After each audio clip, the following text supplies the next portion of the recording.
खूप दिवसांपासून आजीची तब्येत खराब असायची. घरी 2 नर्स तिची काळजी घेत. डॉक्टरांनीही हात वर करून सांगितले, जी सेवा करायची आहे ती करून घ्या. औषधे आता त्यांचे काम करत नाहीत. त्याने वसतिगृहातून मुलांना घरी बोलावले होते. दोघेही नवरा बायको कामावर जात असत. दोन्ही मुलं पुन्हा पुन्हा आजीला भेटायला यायची. आजीने डोळे उघडले तेव्हा मुलांनी तिला गच्च मिठी मारली. आजी नातवांच्या गप्पा रंगायला लागल्या. आजी, बाबा म्हणतात की तू खूप छान जेवण बनवतेस. आम्हाला हॉस्टेलचे जेवण आवडत नाही. तू आमच्यासाठी जेवण बनवशील का? ते ऐकताच नर्सने मुलांना खडसावले आणि बाहेर जायला सांगितले. अचानक आजी उठली आणि नर्सवर चिडायला लागली. तू जा इथून. माझ्या मुलांना ओरडण्याचा अधिकार तुला कोणी दिलाय? खबरदार जर माझ्या मुलांना ओरडण्याचा प्रयत्नही केलास तर. कमाल करता आजी तुम्ही. तुमच्यासाठीच आम्ही तुमच्या मुलांना मनाई केली. ते वारंवार भेटायला येतात आणि त्रास देतात. तुम्हाला आरामही करू देत नाहीत.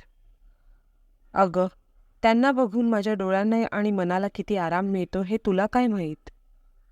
बरं, ते जाऊ दे. असं कर, तू मला बाथरूममध्ये घेऊन चल. मला आंघोळ करायची आहे.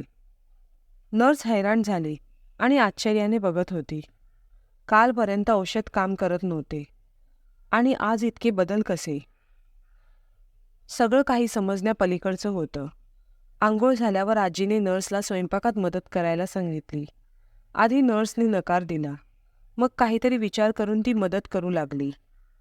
जेवण तयार झाल्यावर मुलांना बोलावून स्वयंपाकघरात जेवायला सांगितले.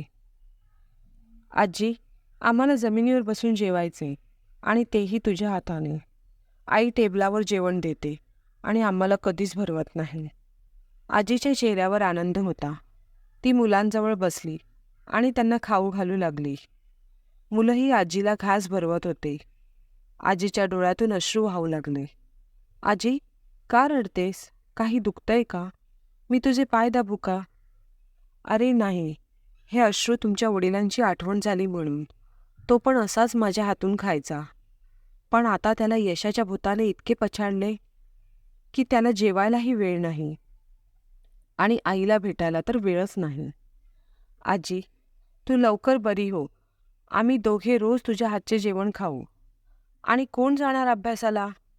तुमची आई तुम्हाला राहू देईल का? आजी, आम्ही आता नाही जाणार. इथेच राहून अभ्यास करू. आजीने मुलांना मिठी मारली. नर्सने तिच्या आयुष्यात या उपचाराचा अभ्यास केला नव्हता. प्रियजनांसोबत राहण्याचे हे एक अनोखे औषध होते. आजी नर्सला म्हणाली, 100 वर्षे भारतातील लोक कसे निरोगी राहिले याबद्दल आजच्या डॉक्टर आणि नर्सला काय माहीत आहे का? पूर्वी छोट्याशा गावात सुविधा नव्हत्या. प्रत्येक घरात गाय, शेतीची कामे, विहिरीतून पाणी आणणे, मसाला कुटणे, धान्य दळणे, दही लावणे आणि लोणी काढणे. एका घरात किमान 20 ते 25 लोकांचा स्वयंपाक, कपडे धुणे, मिक्सर नाही, वॉशिंग मशीन नाही किंवा कुकरही नाही.